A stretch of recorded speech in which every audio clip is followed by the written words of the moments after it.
आत्मबोध का अमृत ब्रह्म मुहूर्त।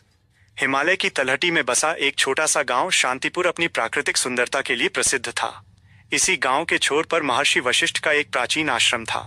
महर्षि के पास दूर दूर से शिष्य ज्ञानार्जन के लिए आते थे। उन्हीं शिष्यों में एक युवक था, आदित्य। आदित्य बुद्धिमान था, परंतु उसका मन सदैव अशांत रहता था। वो अक्सर आलस्य और मानसिक थकान की शिकायत करता था। एक दिन आदित्य ने महर्षि के चरणों में बैठकर प्रश्न किया, गुरुदेव, मैं पुरुषार्थ करना चाहता हूँ, विद्या ग्रहण करना चाहता हूँ, परंतु मेरा मन एकाग्र नहीं होता।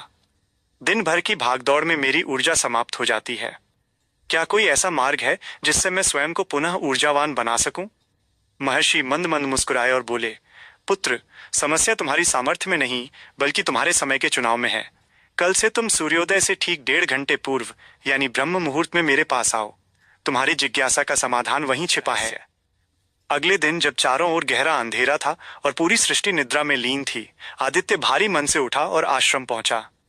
उस समय आकाश में तारे झिलमिला रहे थे और वायु अत्यंत शीतल एवं पवित्र थी। महर्षि ने उसे एक वटवृक्ष के नीचे बैठाया और कहा, आदित्य, रात्रि के अंतिम प्रहर को ब्रह्म मुहूर्त कहा जाता है। ब्रह्म का अर्थ है परमात्मा या ज्ञान और मुहूर्त का अर्थ है समय, यानी यह ज्ञान का समय है। महर्षि ने समझाना शुरू किया। 1. प्रकृति का मौन संवाद। इस समय संपूर्ण प्रकृति शांत होती है। प्रदूषण न्यूनतम होता है और वायु में प्राणवायु ऑक्सीजन की मात्रा सर्वाधिक होती है।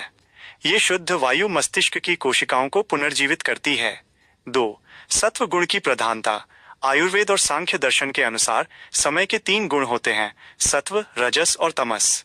दोपहर रजस भागदौड़ की होती है, रात्रि तमस अंधकार और जड़ता की, लेकिन ब्रह्म मुहूर्त सत्व गुण, पवित्रता और प्रकाश से परिपूर्ण होता है। 3.